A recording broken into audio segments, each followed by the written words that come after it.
So ఇప్పుడు అనిత గారిని మాట్లాడవలసిందిగా కోరుకుంటున్నాం. అందరికీ నమస్కారం అండి.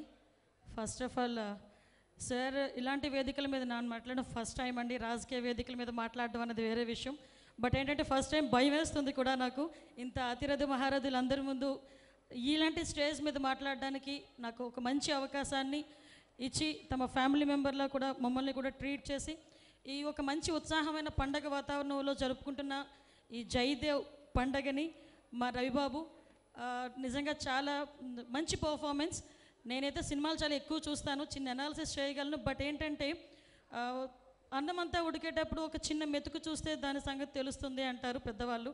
బట్ ఈ సినిమాలో ఈ పాటలు చూసేసరికి ఇది ఎంత పెద్ద సక్సెస్ అవుతుందన్నది మాకైతే క్లియర్గా అర్థమవుతుంది. ఇందాక మా విష్ణుకుమార్ రాజు గారు చెప్పినట్టు వైజాగ్ ఒక హీరో వచ్చేసారండి మాకు. We're very happy for that.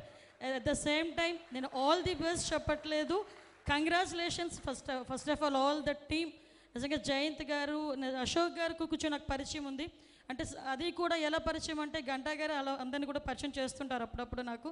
నిజంగా ఈ విజయం వెనకాతల ఫస్ట్ ఆఫ్ ఆల్ శారదాదేవి గారి ప్రోత్సాహం మాత్రం ఎక్కువగా ఉంది. ఎందుకంటే ఎంత పెద్ద హీరోకైనా వెనకాతల తల్లిదో భార్యదో సపోర్ట్ ఉండాలి. ఆ విషయంలో శారదాదేవికి ఫస్ట్ ఆఫ్ ఆల్ కంగ్రాచులేషన్స్ చెప్తున్నానండి madam. All of you congratulations for you only.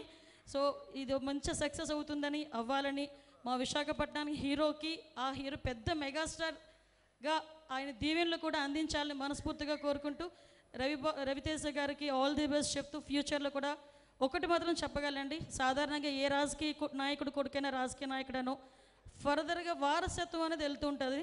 కానీ ఈ రాజకీయ నాయకుడు కొడుకు సినిమా హీరో అవటం నిజంగా విశేషం. దానికి నేను ఆల్ ది బెస్ట్ చెప్తూ మమ్మల్ని అందరినీ కూడా ఈ మంచి ఈవెంట్లో పార్టిసిపేట్ చేసినందుకు గంటా గారికి ప్రత్యేకంగా ధన్యవాదాలు తెలియజేసుకుంటూ ఉన్న నాయకులందరికీ కూడా సేమ్ అతిరథ మహారథులందరికీ కూడా స్పెషల్ థ్యాంక్స్ చెప్తూ సెలవు తీసుకుంటున్నానండి. జై హింద్. థ్యాంక్ యూ అనిత గారు. దీన్ని బట్టి మీరు చక్కగా అద్భుతంగా వంట చేస్తారని కూడా అర్థమైపోయింది. ఇండైరెక్ట్గా చెప్పగానే చెప్పేశారు.